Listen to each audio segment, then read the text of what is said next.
आज हम लोग इस क्लास में सीबीएसई बोर्ड का क्लास 9 का एक्सपोनेंट्स का चैप्टर का कुछ क्वेश्चंस हम लोग बनाएंगे और इसके कुछ जो लॉज होते हैं उसको भी समझने की कोशिश करेंगे।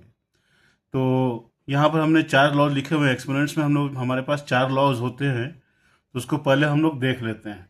उसके बाद हम लोग एक क्वेश्चन से उसको समझने की कोशिश करेंगे कि एक्सपोनेंट्स के क्वेश्चन कैसे सॉल्व किए जाते हैं। ये अभी एक सिंपल क्वेश्चन है, पहले एक बार लॉज समझ लेंगे तो उसके बाद इस क्वेश्चन के बाद एक हम और क्वेश्चन इससे एक लेवल ऊपर का टफ का क्वेश्चन उठाएंगे।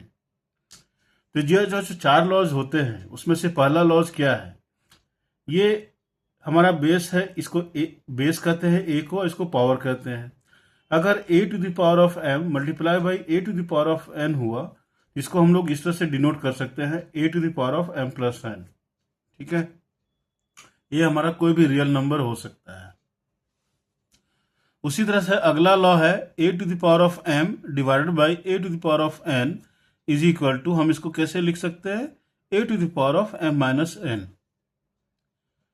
तीसरा लॉ है A to the power of M to multiply by to the power of N, इसको हम लोग लिख सकते हैं A to the power of M N.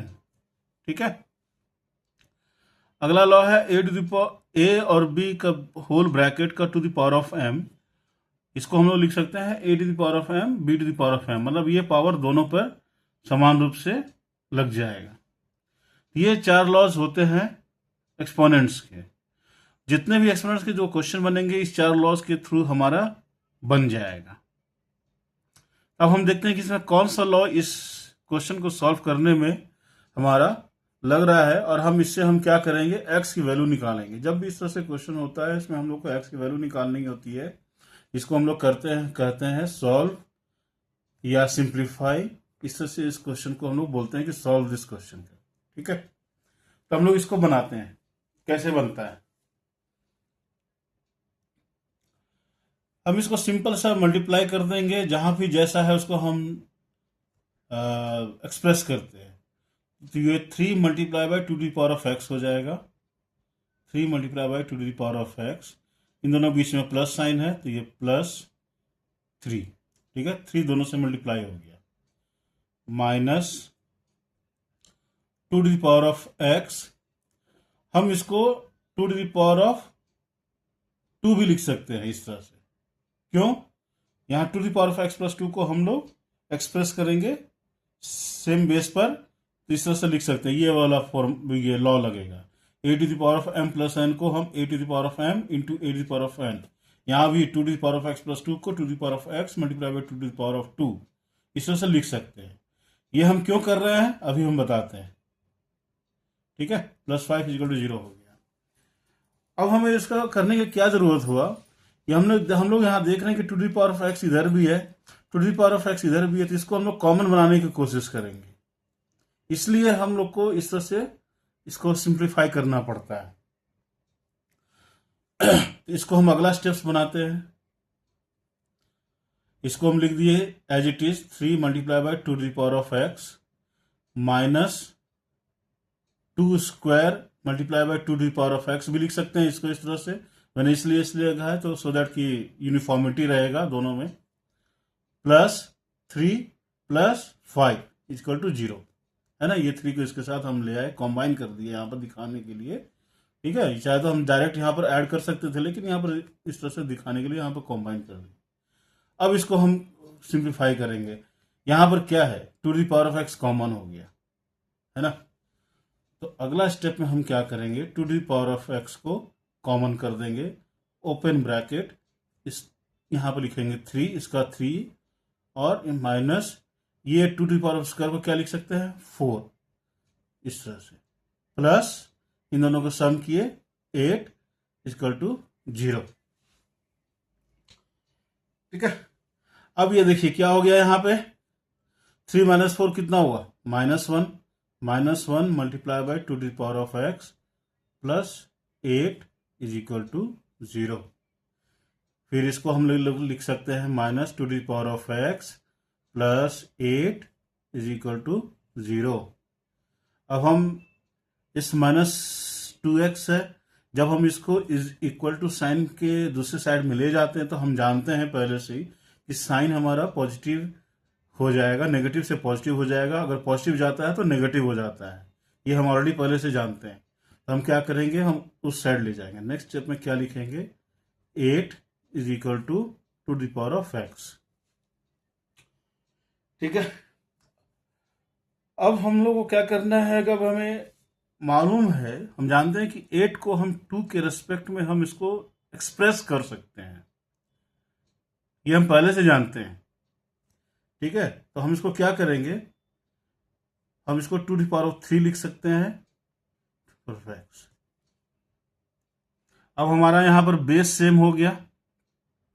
जब बेस सेम हो गया और ये दोनों पूरा नंबर बराबर है, बीच में इज इक्वल टू लगा हुआ है और बेस सेम है, तो जाहिर सी बात है ऊपर वाले भी सेम होंगे, पावर जो है। तो हमारा क्या हो जाएगा, 3 इज इक्वल टू एक्स। तो फिर हम इसको क्या कर सकते हैं, x इज इक्वल टू 3, और ये हमारा आंसर हो गया। तो देखा आपने, ये सिंपल सा क्वेश्चन करने के लिए हम लोगों ने लॉज ऑफ एक्सपोनेंट्स को यूज किया, हम लोगों ने अलजेब्रा का कॉन्सेप्ट लगाया, और इस तरह से करके हमारा x का वैल्यू हमारा आ गया। ठीक है। अब ये तो हमारा हो गया एक सिंपल सा क्वेश्चन। अब हम लोग कोशिश करते हैं कि एक थोड़ा सा टफ क्वेश्चन बनाया जाए, जिससे आप लोगों को लगे कि हाँ कुछ तो यूज हुआ है लॉज ऑफ एक्सपोनेंट्स का। ठीक है, तो मैं एक दूसरा क्वेश्चन निकालने की कोशिश करता हूं मैं।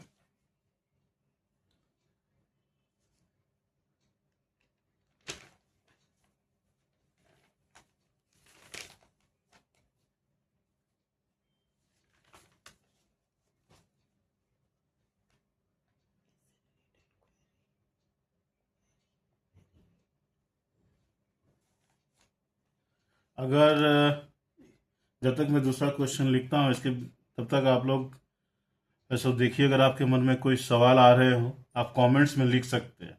हम लोग कमेंट्स पढ़ के उसमें अगर कुछ जवाब लगेगा सही तो उसको हम लोग दे सकते हैं जवाब, है ना। तो कमेंट्स आप लोग जरूर लिखिए, उसमें क्वेश्चन पूछिए, जो भी आपको सही लगता है कि आपको जानने का है आप उसमें लिख सकते हैं। ठीक है, बस इसे ट्यूशन जैसा ही समझिए। इसमें आप पूरा क्लास 9 का कॉन्सेप्ट जो होता है पूरा आप समझ जाएंगे। ये लॉज हम इसको यही रखते हैं, इसको रब नहीं करते हैं। ठीक है, ये हमारा रेफरेंस करने के लिए काम आएगा। चलो एक और हम क्वेश्चन लिखते हैं, ये थोड़ा सा बड़ा होगा, इसको ध्यान से देखिएगा।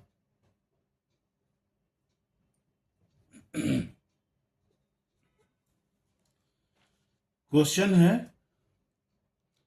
8 to the power of x plus 1 is equal to 16 y plus 2। ठीक है,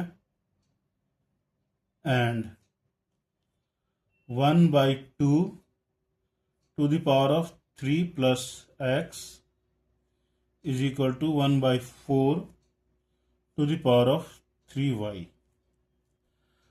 अब इसमें आप दो इक्वेशन दिया हुआ है, इसमें दो वेरिएबल भी है x और y। जाहिर सी बात है इस क्वेश्चन का मतलब क्या हुआ कि आपको x की वैल्यू निकालनी है और y की वैल्यू निकालनी है। हम कैसे निकालेंगे, अब इसमें देखिए, इसमें क्या है, अलग अलग जैसा नंबर लग रहा है, कोई 8 है, कोई 16 है, यहाँ 1/2 है, यहाँ 1/4 है। हम क्या करेंगे, पहला इक्वेशन में भी हमारा एक्स वाई है, दूसरे इक्वेशन में भी हमारा एक्स वाई है। ठीक है, हम क्या करेंगे, दोनों को सेपरेटली सॉल्व करेंगे, उसके बेसिस पर हम एक्स और वाई का आंसर हम निकालेंगे। तो सबसे पहले हम इस इक्वेशन को हम लोग लेते हैं 1 वाले को, और इसको फिर हम बाद में लेंगे सेकंड स्टेप्स में। फर्स्ट स्टेप हम 1 वाले को लेते हैं। ठीक है, चलिए स्टेप्स स्टार्ट। अब हम यहां पर सबसे पहले लिखेंगे 8 to the power of x plus 1 is equal to 16 to the power of y plus 2। हमको अब इसको सॉल्व करने के लिए हमको क्या करना चाहिए? देख रहे हैं यहाँ पर हम लोग अधिकतर हम लोग क्या कर रहे हैं, बेस हमारा कॉमन है, तो बेस कॉमन होता है तो बहुत सारी चीज़ें सॉल्व हो जाती है। ठीक है, यहाँ पर अलग बेस है, यहाँ पर पावर कॉमन है, तो इसको हम लोग दूसरे तरीके से यूज करते हैं। बाकी सब जगह बेस हमारा कॉमन है, तो हमको बेस कॉमन करना है। हमें मालूम है 8 को हम 2 के फॉर्म में लिख सकते हैं, और हमें यह भी मालूम है कि 16 को भी हम 2 के फॉर्म में लिख सकते हैं। ये दोनों हमें मालूम है, क्लास 9th में है तो हम लोग को ये चीज़ मालूम होनी चाहिए, और हमें मालूम भी है। ठीक है, तो हम क्या करेंगे, दोनों को 2 के फॉर्म में लिखेंगे। तो हम इसको क्या करेंगे, 2 to the power of 3 to the whole power of x plus 1। ठीक है, इसको हम इस तरह से लिख सकते हैं, is equal to 2 to the power of 4 to the whole to power of y plus 2। अब हम इसको क्या कहेंगे, 2 to the power of 3 x plus 1, इस तरह से लिख सकते हैं, is equal to 2 to the power of 4 y plus 2 लिख सकते हैं, है ना। अब यहां पर ये हमारा ये लॉज लगेगा। सबसे पहले तो आप इसको आप मल्टीप्लाई कर लीजिए, जो ऊपर में है 2 to the power of 3x plus 3 हो जाएगा, यहाँ 2 to the power of 4y plus 8 हो जाएगा नॉर्मल। क्योंकि हमारा बेस सेम है तो हम इसको ऐसे ही लिख सकते हैं। नेक्स्ट स्टेप में 3x plus 3 equal to 4y plus 8। ठीक है, अब यहां से हमारा y का वैल्यू x का वैल्यू अभी भी नहीं निकलेगा, लेकिन हम उसको सिंप्लीफाई कर दिए हैं। पहले पावर के रूप में था, अब हम इसको सिंप्लीफाई कर दिए।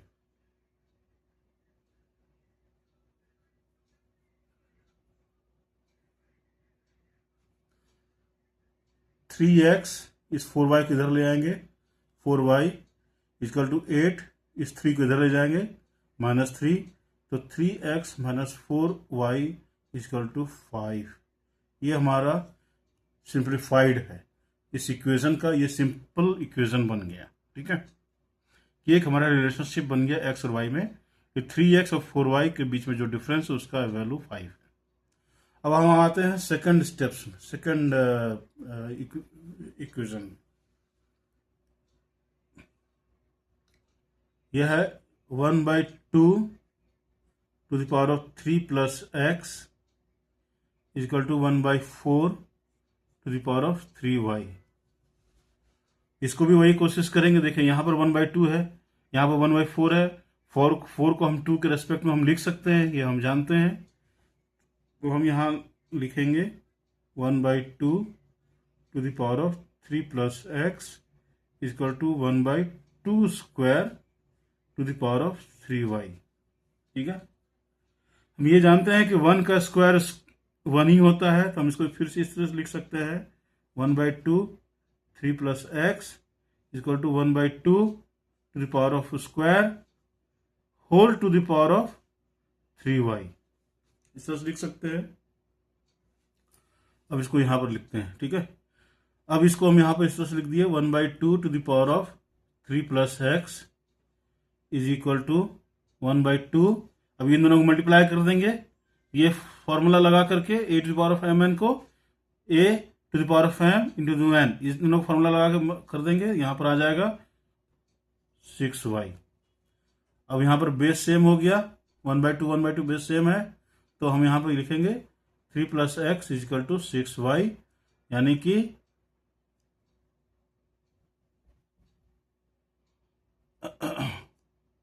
x equal to 6y minus 3। यह आ गया आपका सेकंड वाला। ठीक है, क्वेश्चन देखना लंबा हो रहा है, बड़ा हो रहा है। अब हमारा एक पहला क्या निकला था, 3x minus 4y equal to 5। यहाँ पर निकला x equal to 6y minus 3। तो हम क्या करेंगे, एक वैल्यू को दूसरे वैल्यू में पुट कर सकते हैं ना, ये तो नॉर्मल इक्वेशन का कॉन्सेप्ट होता है। हम यहाँ 3x minus 4y equal to 5, 3 6y minus 3 minus 4y equal to 5 18y minus 9 minus 4y equal to 5। 18y minus 4y कितना हो गया? 14y, 5 प्लस 9, तो 14y इजकल टू 14, तो y इजकल टू 1। जब ये y इजकल टू 1 आया, इसको हम क्या करेंगे? यहां पर इस वैल्यू रख देंगे, तो यहां हो जाएगा 6 इंटू वाई यानी कि 6 इंटू 1 माइनस 3 यानी कि 6 माइनस 3, एक्स का वैल्यू हो जाएगा 3। तो x equal to 6y minus 3, x equal to 6 into 1 minus 3, x equal to 3। तुम्हारा आंसर क्या हो गया? x और y का 3 और 1, ये हमारा आंसर हो गया। अच्छा खासा लंबा क्वेश्चन है, देख रहे हो, यहां बनाया, यहां बनाया, यहां बनाया, अब जाके आंसर आ, देखिए आंसर आ गया 3 और 1। तो इस तरह से हम है सो एक्सपोनेंट्स के क्वेश्चन हम लोग बनाते हैं। अगला वीडियो में देखेंगे और भी कोई अच्छा सा टफ क्वेश्चन अगर मिला या कुछ ट्रिकी टाइप का क्वेश्चन मिला तो उसको हम है सो देख लेंगे। लेकिन फिलहाल आपको ये 4 लॉज है सो आपको ध्यान में रखना है। इसी 4 लॉज के बेसिस पर आपको एक्सपोनेंट्स के क्वेश्चन बनते हैं। हमने 2 क्वेश्चन बनाए। अगर आपको लगता है कि और भी क्वेश्चन बनाना है तो आप बनाइए। अगर कोई क्वेश्चन समझ में नहीं आ रहा, आप कमेंट्स में अगर लिख सकते हैं तो लिखिए। आप अगर वो क्वेश्चन हमें मिल गया तो हम उसको बनाएंगे और इस तरह से हम एक्सपोनेंट्स को हम लोग पढ़ेंगे, समझेंगे। लेकिन ये 4 लॉज आपके लिए जरूरी है जानना, आप इसको हमेशा ध्यान में रखिएगा। चलो बच्चों, मिलते हैं अब अगले वीडियो में। तब तक हैप्पी एक्सपोनेंट्स, ठीक है? एक्सपोनेंट्स बनाइए।